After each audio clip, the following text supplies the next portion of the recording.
Welcome guys, Automotive Inquiries here. Thought I'd do a video for you on the 24 Chevy that's coming up. Maybe some reasons why you might want to wait for that truck or order one of those in lieu of going to the 23 version of that. I'm still looking to try and get my hands on a 6.6 gas. However, the biggest problem I foresee with that is you're not going to get the 10-speed Allison until you get to 2024.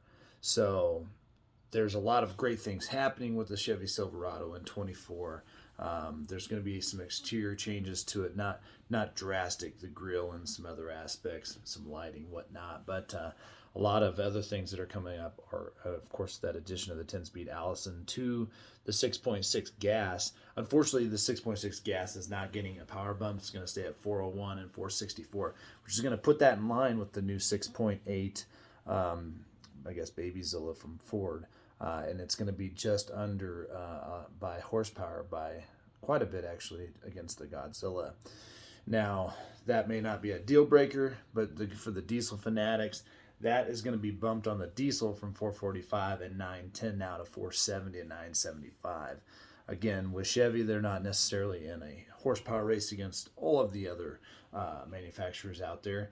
And frankly, I don't really care either, because those power numbers and torque numbers are light years ahead of what used to be the standard norm in the industry. So I wouldn't necessarily be worried about that.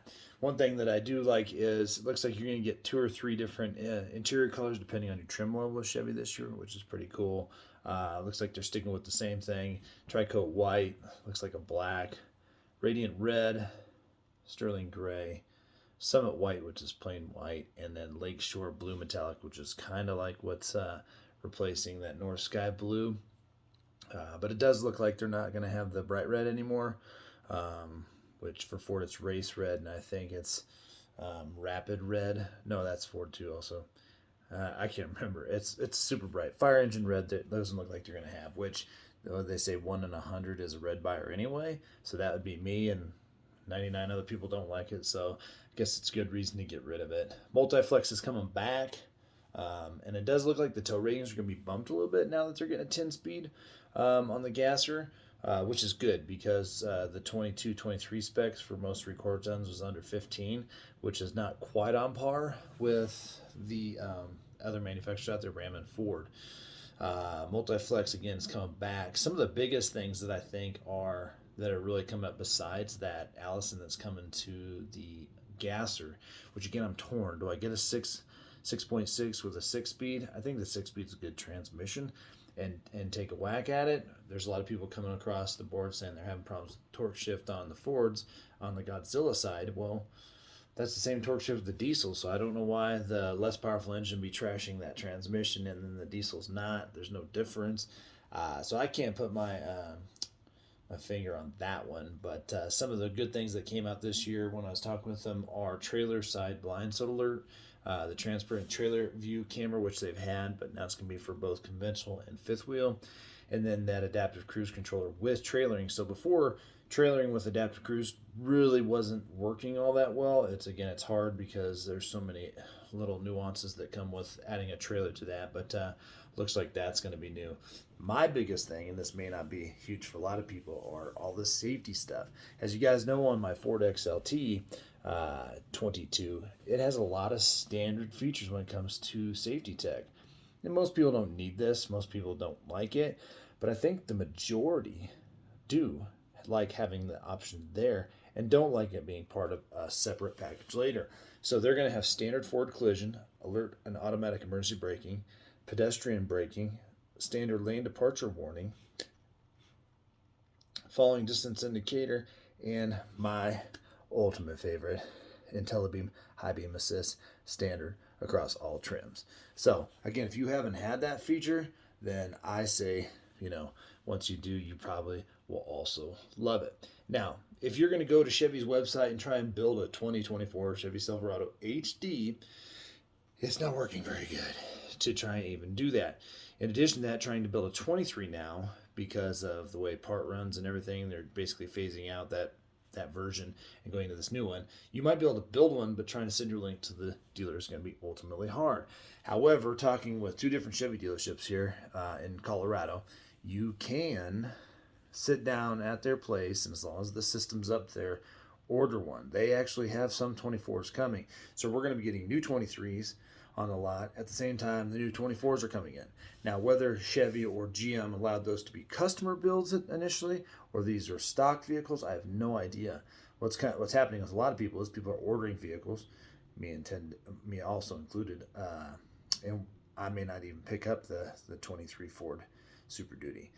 But like I said last time, when it comes to, the 23 and 24s, the interior of the 24 Silverado HD is phenomenal. That new screen that you're getting, the full LCD display in the center, I'm neither here nor there on that one. However, the center stack, where all the information, everything you do with the navigation and stuff, that is fantastic. Probably one of the best. And then one of the camera views that GM has, and quality of the cameras is fantastic. So I personally would wait for a 24. Problem is, I'm trying to create content for the channel, so I'm going to have to make that decision as to whether I just pick up a 23 because the power is going to be the same and everything like that. But nonetheless, that whole interior is going to be refreshed. No more of that stuff. So that is really huge also. But I would suggest that you go sit down with the dealer and maybe see about building one.